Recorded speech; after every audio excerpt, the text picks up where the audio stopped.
Hello दोस्तों। 19 नवंबर 2021 को प्रधानमंत्री नरेंद्र मोदी ने अपनी एक ऐतिहासिक स्पीच में 3 काले कृषि कानूनों को रद्द करने का फैसला लिया था और इसी के साथ एक और बात कही थी कि आने वाले समय में सेंट्रल गवर्नमेंट ऐसी कमेटी का गठन करेगी जो कि एमएसपी को और ज़्यादा इफेक्टिव और ट्रांसपेरेंट कैसे बनाया जाए इस मुद्दे पे काम करेगी। तो आज तकरीबन 9 महीने बाद इस कमेटी का गठन कर दिया गया है और जो 26 मेंबर्स है इस कमेटी के वो भी उनको भी सिलेक्ट कर लिया गया है। इस कमेटी के 26 मेंबर्स के अलावा 3 जो सीट्स हैं वो संयुक्ता किसान मोर्चा के लिए रखी गई हैं, लेकिन संयुक्ता किसान मोर्चा जो कि पूरे इंडिया के किसानों को रिप्रेजेंट करता है उसने इस कमेटी को रिजेक्ट कर दिया है और अपनी तरफ से एक भी रिप्रेजेंटेटिव इस कमेटी के लिए नहीं भेजा है।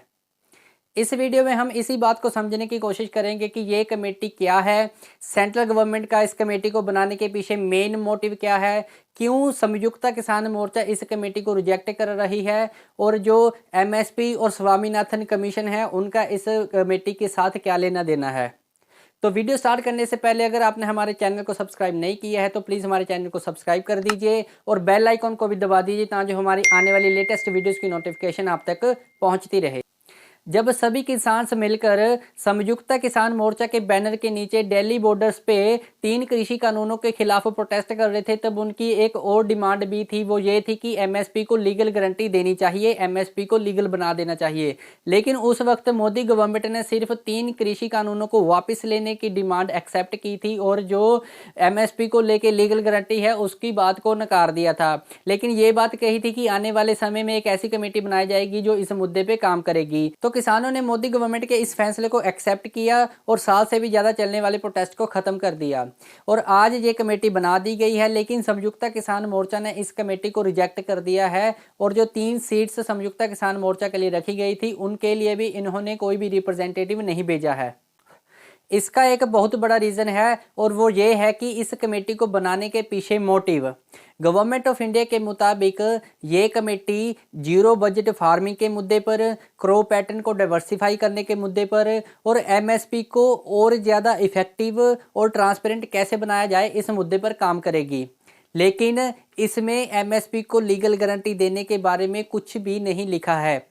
इसी बात को लेकर संयुक्ता किसान मोर्चा इस कमेटी को रिजेक्ट कर रही है। संयुक्ता किसान मोर्चा का कहना है कि इस कमेटी का मेन मोटिव एमएसपी को कैसे लीगल बनाया जाए ये होना चाहिए और ये कमेटी स्वामीनाथन कमीशन का जो C2+50% वाला फॉर्मूला है उसको भी एक्सेप्ट कर ले। और दूसरी बात यह है कि संयुक्ता किसान मोर्चा का कहना है कि जो 26 मेंबर्स है इस कमेटी के वो पूरे इंडिया को रिप्रेजेंट नहीं करते हैं। पंजाब, हरियाणा और यूपी जैसी बड़ी एग्रीकल्चर स्टेट में से इस कमेटी के लिए कोई भी रिप्रेजेंटेटिव नहीं चुना गया है। इस कमेटी के ज़्यादातर मेंबर्स गवर्नमेंट ऑफिशियल्स हैं और यही माना जाता है कि ये जो कमेटी है वो प्रो गवर्नमेंट डिसीजन ही लेगी।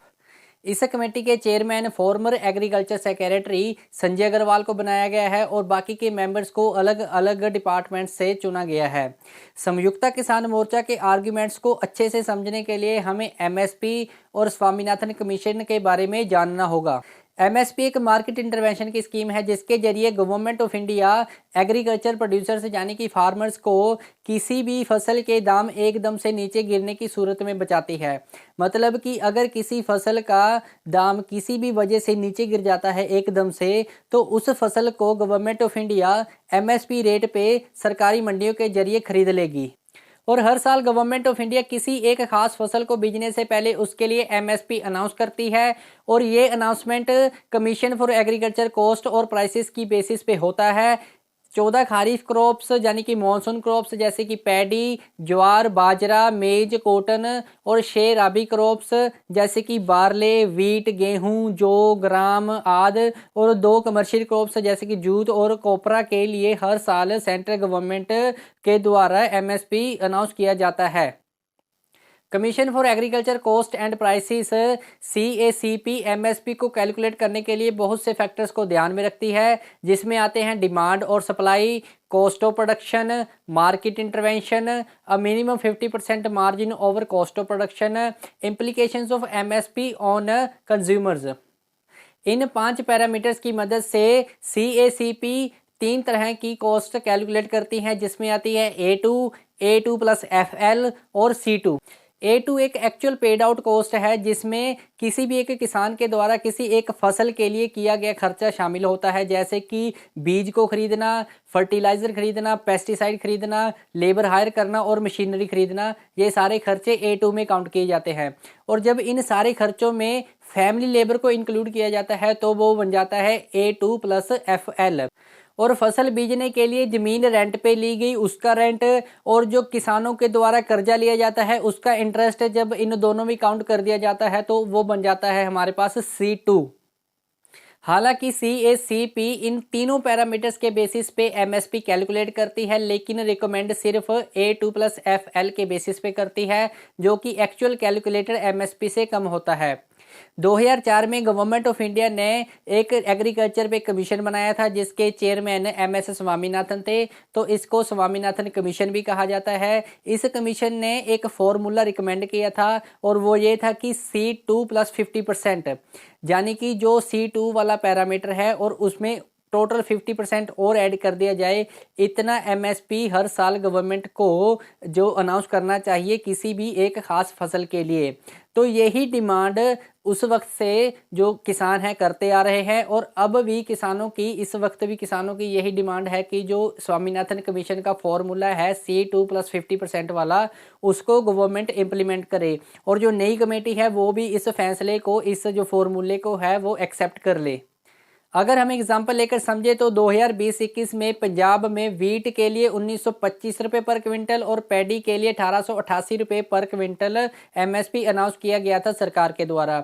और अगर इसी MSP को MS स्वामीनाथन का जो फॉर्मूला है C2 प्लस 50% वाले हिसाब से कैलकुलेट करे तो ये MSP की वैल्यू बढ़कर 2138 रुपये पर क्विंटल बन जाएगी पैडी के लिए और 2501 रुपये पर क्विंटल बन जाएगी वीट के लिए। तो 2020-21 का जो आंकड़ा है उसके हिसाब से 576 रुपये वीट पर और 250 रुपये पैडी पर किसानों को, पंजाब के किसानों को नुकसान हुआ है 2020-21 के आंकड़े के अनुसार। और दूसरी डिमांड संयुक्त किसान मोर्चा की ये है कि MSP को लीगल बना देना चाहिए, मतलब कि सरकार के ऊपर एक बंदिश होनी चाहिए कि सरकार हर साल नोटिफाइड क्रॉप्स के लिए MSP अनाउंस करे और उसको प्रैक्टिकली लागू भी करे। लेकिन इन दोनों डिमांड्स को लेकर सरकार का रवैया नेगेटिव ही है।